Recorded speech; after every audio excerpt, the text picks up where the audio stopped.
Bien, agradecemos al doctor Javier Haga que está con nosotros, el decano de la Facultad de Ciencias Jurídicas y Sociales, de acompañar y traernos en visita al doctor Luis María Cabral, que está con nosotros esta mañana. Bueno, sería largo resumir la trayectoria del doctor Cabral, pero en pocas palabras es un juez que hoy se lo puede mirar a la cara porque ha luchado por la independencia del Poder Judicial en la Argentina en los momentos más complicados, que ha sido en su función de abogado uno de los valientes abogados que presentaba habeas corpus por los presos políticos durante la dictadura, que llegó a presidir el Colegio de Magistrados a nivel país, que en su momento tuvo una larga lucha que incluso motivó hasta algo inédito en la Argentina, ¿no? Que haya una marcha a favor de jueces, ¿no? Marchas populares a favor de jueces, ¿no? Cuando fue desplazado por su posición en cuanto al memorándum con Irán, que hoy parte del Consejo de la Magistratura, forma parte de una comisión clave como es la de selección de jueces también. Bueno, ¿qué más? Buen día. Bueno, buenos días, muchas gracias. Muchas gracias por invitarme. Y, y bueno, efectivamente en este momento lo que me interesa es seguir algo que me ha apasionado, que es poder trabajar en la construcción de un poder judicial que profesional, independiente, eficaz y que pueda mostrarle a la sociedad que cumple con satisfacción aquel objetivo por el cual está creado, mostrándole a la sociedad qué es lo que hace, cómo lo hace, por qué lo hace, y asegurando que frente a cualquier poderoso le va a dar garantías a los habitantes de la República de que van a poder ejercer plenamente sus derechos. Uno tiene la sensación, doctor, que evidentemente el embate al Poder Judicial dio resultados. Se lo digo con toda franqueza, ¿no? Porque a uno le cuesta entender una larga siesta de muchos jueces y tal vez un despertar acelerado en momentos de cambio de gobierno. ¿Cómo se explica? Bueno, esa es una percepción que tiene la sociedad sobre Sí. lo que ha sucedido en la justicia en los últimos años. Nosotros queremos tener un diagnóstico fundado de cómo ha sido eso realmente, por eso se ha dispuesto una auditoría para relevar en estos últimos 20 años cómo ha trabajado la justicia federal en el tema de corrupción administrativa, causas de funcionarios públicos o de exfuncionarios públicos, y poder de esa manera tener un panorama y decirle a la sociedad, bueno, lo que realmente sucedió es esto así. Aparte de esto, hay una cantidad de causas puntuales en las cuales hay jueces federales que han sido denunciados por su proceder en esas causas. Esas causas se investigan, se están investigando, muchas de ellas son guiadas por razones políticas, muchas de ellas son una especie de apelación a una cuarta instancia para lograr dar vuelta una decisión que le ha sido adversa, pero muchas de ellas merecen atención especial porque realmente no se advierte con claridad cuáles pueden haber sido sus fundamentos.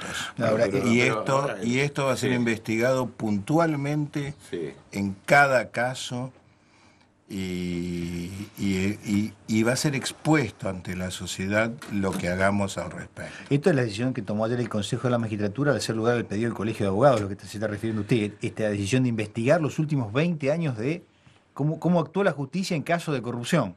Los organismos de la sociedad civil como el Colegio de la Ciudad, el Colegio Público de Abogados también, la Asociación de Abogados, muchas instituciones de la sociedad civil, muchísimas, colegios de abogados del interior y demás, han dado un gran impulso a esta a esta propuesta.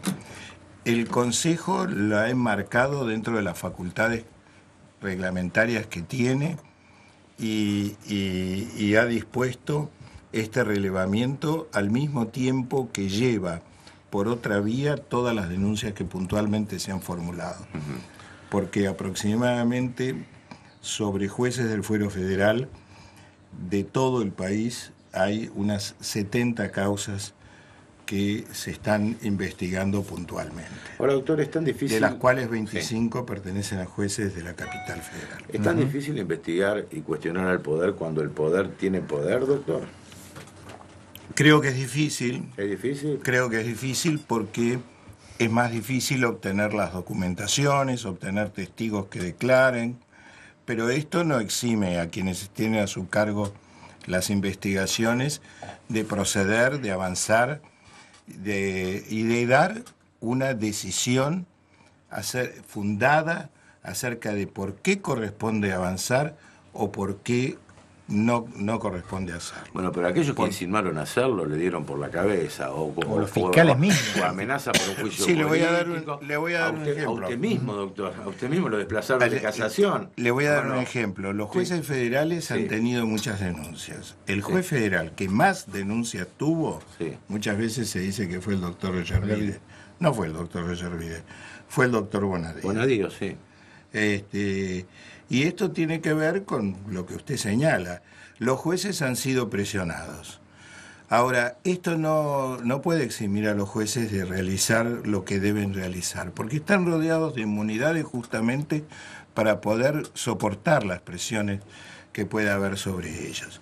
Entonces, la primera condición de independencia de los jueces es su propia decisión personal de sostenerlo. Después, los sistemas deben favorecer que puedan tomar las decisiones independientemente. Pero la primera es la decisión personal. Bueno, pero ahí me parece que es clave la selección del candidato a juez. Sí, por supuesto. Pero antes de eso que vamos a llegar a un punto específico. Pero a Nisman lo mataron en el Congreso antes que en su departamento por animarse a hacer lo que hizo, ¿o no? Eso es una consideración de carácter político que efectivamente se puede formular ante los hechos que sucedieron. Sí. Pero esto no dice algo sobre el comportamiento de los jueces. Dice algo en todo caso sobre el comportamiento de ciertos políticos ante el disenso. Claro, pero usted los jueces fuimos presionados. Los jueces. Fuimos presionados. ¿Le parece que no? A usted lo desplazaron de casación por el tema Irán. A Nisman, antes de su informe en el Congreso, prácticamente lo crucificaron políticamente. Es decir, al juez que se animaba tenía la espada de Damocles o de Diana Conti, o de quien sea, de juicio político en puerta, ¿o no? Sí, de todas maneras le voy a decir que siempre hubo en el Consejo de la Magistratura un número suficiente de consejeros que evitó que esas cosas sucedieran. En el consejo anterior a este hubo un grupo que encabezaban el doctor Ricardo Recondo y otros consejeros que impidió que sucedieran estas imputaciones descabelladas que se quisieron hacer y que incluso llevaron a que fueran denunciados penalmente los propios consejeros. Y en el año pasado también hubo un grupo suficiente de consejeros que impidió que se pudiese avanzar de cualquier manera. Por eso el año pasado hubo una causa en la cual se pretendió acusar por juicio político al doctor Bonadío. Esa causa, como no tuvo las mayorías especiales, fue votada por la mayoría circunstancial del Consejo con una sanción disciplinaria, y la Corte revocó esa sanción disciplinaria porque no correspondía imponerla. Es decir, han funcionado los resortes que existen para impedir que una circunstancia política momentánea se apodere plenamente de las instituciones. Por supuesto, han existido enormes presiones sistémicas sobre el Poder Judicial. y personales sobre algunos magistrados. ¿Qué le dijeron cuando lo desplazaron a usted, doctor? No, a mí no me dijeron nada lindo, por supuesto, y no dieron ninguna fundamentación. Dijeron que era porque supuestamente había atrasos en la sala que yo integraba, porque tenía muchas actividades y lo hacían para favorecer que pueda estar más tiempo en el Consejo de la Magistratura. Los pretextos no son nunca la verdad, lo que muchas veces se expone algo y detrás hay una verdad, pero la sociedad percibió cuál era la verdad. Sí. La verdad era que no querían que yo interviniera en una decisión, porque de alguna manera, a pesar de las poquísimas personas que conocían cómo iba a salir ese fallo, alguien le fue a decir cómo iba a ser mi voto.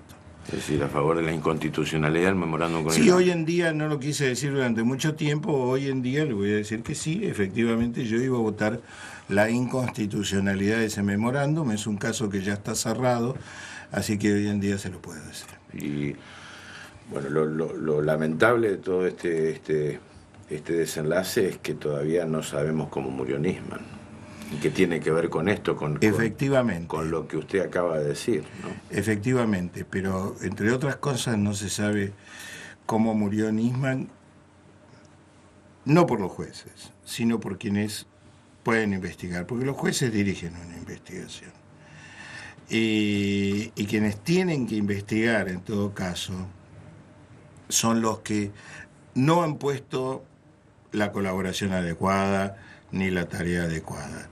El solo ingreso que todos hemos visto en el lugar en el cual fue encontrado muerto Nisman exhibe de qué manera se maltrató la escena y de qué manera se dejó de lado una tarea prolija para poder encontrar los elementos que acrediten lo que realmente sucedió. Es decir, que el Poder Ejecutivo es el que no colaboró con la justicia para aclarar este hecho. Digo, son órganos por lo menos no aparece que desde las fuerzas que en ese momento debían intervenir, la propia presencia personal de quien era entonces secretario de Seguridad nunca fue clara y espero que los jueces y fiscales que tienen a su cargo esta investigación puedan un día darnos una información más completa y acabada.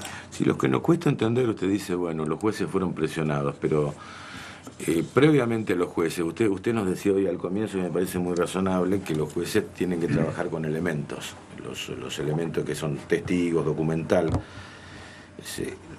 Al ciudadano le cuesta entender, después de 10 años, que aparezca Lázaro Báez con 147 propiedades valuadas en 140 millones de dólares, que aparezca un hombre tirando bolsones en un convento y que se le descubran propiedades. Y todos los organismos de control no han funcionado, o los jueces no han tenido aquellos elementos que hoy saltan y aparecen a la luz pública como escandalosos. Los jueces no lo tenían en su poder. Bueno, justamente uno de los elementos que se debe saber es si tuvieron elementos y no se avanzó, pero en principio creo que no le escapa a nadie que es difícil investigar al poder cuando está en las funciones. Esto es difícil de por sí, porque no le van a dar fácilmente la documentación que pueda llegar a permitir acreditar e incriminar al funcionario que en ese momento está de turno. Esto no creo que sea algo que la sociedad no advierta. Ahora, esto no exime de las responsabilidades de investigación a quienes tienen a su cargo el control correspondiente. Yo no trato de eximirlos, al contrario, creo y creo que corresponde a nosotros, y es una responsabilidad del Consejo de la Magistratura, poder determinar en cada caso concreto si efectivamente existió una situación de impedimentos o si por el contrario existieron otros motivos que pueden permitir decir que hubo responsabilidad judicial en que no se investigara adecuadamente. Eso se debe hacer. es una responsabilidad del Consejo de la Magistratura. Y si no lo hacemos, si no sabemos dar esa respuesta en los casos concretos, vamos a haber fallado en lo que es nuestra responsabilidad. No se trata de decir, bueno, como es difícil, entonces es por eso que no lo hicieron. No, vamos a ver qué es lo que pasó. Bueno, volviendo a lo que preguntaba Mario, me parece que es clave el tema de selección de jueces. Yo quiero contar algo, ¿no? Cuando lo reemplazan al doctor Cabral en la subrogancia de casación, lo reemplazan por un abogado de la matrícula y que en su currículum se puede leer abogado, empleado de una casa de neumáticos. Y quiero enlazar este tema acerca de la polémica entablada, incluso aquí en Santa Fe, doctor, acerca del valor que se debe interpretar para quién debe ser juez, ¿no? Porque si nosotros nos quejamos de los jueces del día del mañana, pero en realidad el pecado original o no tiene que ver con el momento en que se designa el juez, ¿no? Estoy totalmente de acuerdo con lo que usted está diciendo. Sí, un empleado de una casa de neumáticos, con todo el respeto que me merece, ¿no? Es decir, no tiene tal vez los pergaminos académicos como para decir yo soy subrogante de la Cámara de Casación Penal, que es el organismo central de la responsabilidad penal en el país, ¿no? Pero bueno, así fueron las cosas. Bueno, justamente lo que usted dice es, más allá de las personas de la negra, puntuales, sí. La experiencia, la trayectoria de una persona y su formación académica son esenciales a considerar en el momento en el cual hay un órgano que debe seleccionar los candidatos. Uh-huh. Esto no puede ser contrapuesto en el sentido de que debe tener conocimiento jurídico y esto es lo único que nos importa, o debe tener experiencia y es lo único que o pasillo. Es una cuestión integrada. Tener pasillo, tener conocimiento de ambos lados del mostrador, como se dice en la justicia, porque también hay abogados que no han estado nunca del otro lado del mostrador, pero que aportan mucha experiencia del funcionamiento de los tribunales. Ahora hay una cuestión sustancial que los órganos que tienen a su cargo elevar propuestas de nombres para seleccionar a un magistrado deben tener en cuenta, que es la capacidad de decidir. Capacidad de decidir que debe estar integrada también por la capacidad de decidir bajo las presiones que puedan existir, y por lo tanto la capacidad para ser independiente y para tener la integridad para soportar esas presiones. Bueno. Porque la sociedad no va a mirar tanto lo que sabe un juez como lo que decide el juez. Pero lo decide en función de lo que sabe. Es que sin saber va a decidir mal. Claro, por eso acá se ha planteado... Pero no solamente saber, también es saber decidir. No, sí. Pero se ha planteado esta polémica de pasillo o academia, ¿no? Me parece... No pueden excluirse de esta manera porque la idea de solamente tener conocimientos jurídicos es alguien más bien alejado de lo que es la sociedad y el quehacer judicial. Y la idea de solamente haber tenido experiencia judicial sobre la base de tener una carrera de orden burocrático, administrativa o funcional es insuficiente si no va acompañado de todos los conocimientos académicos que le van a saber dar fundamentación a una decisión que tiene que ver con mantener la paz social, porque para eso es la ley, para que pueda haber convivencia social en la diversidad y pluralidad que la sociedad tiene. Usted dice, hubo muchas presiones. ¿Hoy hay presión sobre el Poder Judicial? Yo creo que hay presiones porque todos los gobiernos, me parece que de alguna manera u otra buscan tener lo que usted decía, ¿no? No favorecer la investigación sobre el... Por eso, ¿qué tipo de presión hay hoy con el nuevo gobierno? Yo creo que hay presiones objetivas, porque es una presión objetiva, como ha salido en algunos lugares, que el presidente dijo, vayan ahora por esto. Es una presión objetiva. Creo que no ha habido, por lo menos hasta ahora, situaciones en las cuales se ha pretendido ejercer presión sobre la resolución de causas, ¿no? Pero muchas veces las presiones no se hacen de esa manera, salvo que haya una causa de excepcional trascendencia, como puede haber sido la del memorando. Pero las formas de presión son propias de un sistema y no solamente de una presión de orden personal sobre el caso concreto. Entonces hay que atender a todo, a la protección también de quien debe tener una decisión para que pueda soportar ese tipo de presiones. Presión también es el humor social, la opinión pública, esto también es presión. Yo una vez escuché a un juez que dijo, bueno, esta decisión que hemos tomado demuestra que nosotros escuchamos lo que la sociedad quiere, ¿no? Esa decisión que se había adoptado era contraria a la concepción global de la ley y de las convenciones internacionales y finalmente fue revocada y hasta provocó una sanción a la Argentina de la Corte Interamericana de Derechos Humanos. Pero yo recuerdo el reportaje del día que salió esa sentencia a uno de los jueces que la firmó y que dijo esto. Y los jueces no están para hacer lo que el circunstancial humor de la sociedad le pide. Están para hacer lo que la Constitución y las leyes establecen como resguardo del ejercicio pleno de los derechos de los habitantes de la República. Esa es la función de los jueces, ser una valla ante cualquier poder, reponer y solucionar los conflictos entre personas, con el Estado, con los poderosos. Esa es la función. Y esto es lo que en todo caso tiene que hacerse carne en el que va a ser juez, ¿no?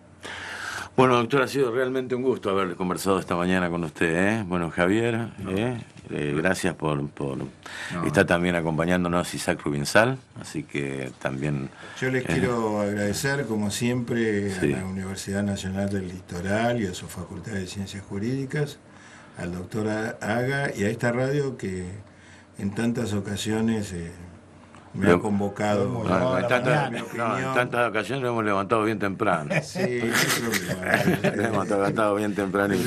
Guillermo, si me permitís, la visita del doctor Cabral tiene que ver con este ojo de la tormenta, la discusión del perfil de selección de juez de esta provincia y este decreto del gobernador de la provincia que nos preocupa muchísimo. La facultad va a seguir debatiendo este tema porque estos criterios de un perfil de juez que hablaba el doctor Cabral creemos que no están garantizados en este decreto. Lo que pasa es que después es una cuestión irreversible, ¿no? Porque es decir, la mala praxis judicial es un tema, ¿no? Y el juez es la última instancia de garantía que tiene un ciudadano. En defensa de su libertad, en defensa de sus bienes, en defensa de su familia, en defensa de la seguridad pública, bueno, en fin, ¿no? Uno deposita una confianza que es la última instancia de civilización de una sociedad. Entonces creo que el criterio debe ser suficientemente serio. Acá cuestionamos mucho las designaciones fictas, es decir, que los legisladores no se reúnan para tratar un pliego. No, es un absurdo de la democracia y del sistema republicano, que el legislador no se preocupe para aprobar un pliego de un funcionario judicial. Sí, por lo menos que vaya a votarlo en contra si no quiere votar. Digamos que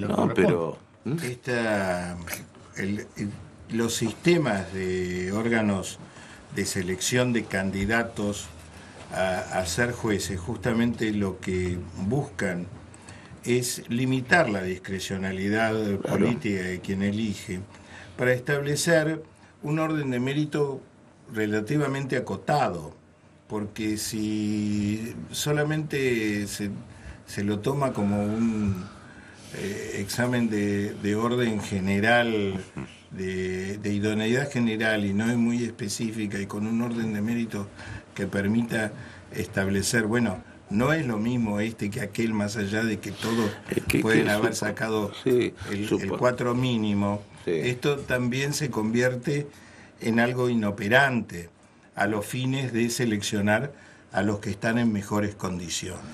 Es que debe ser un estudio muy responsable, ¿no? Porque no simplemente aquel que lleva certificados, ni el que recorre los pasillos, ni el viejo dicho primero que sea honesto y después que sepa derecho, ¿no? Como se ha dicho alguna vez, ¿no? El decreto 854 de la provincia eliminó los criterios de objetivización de los antecedentes. Es muy preocupante.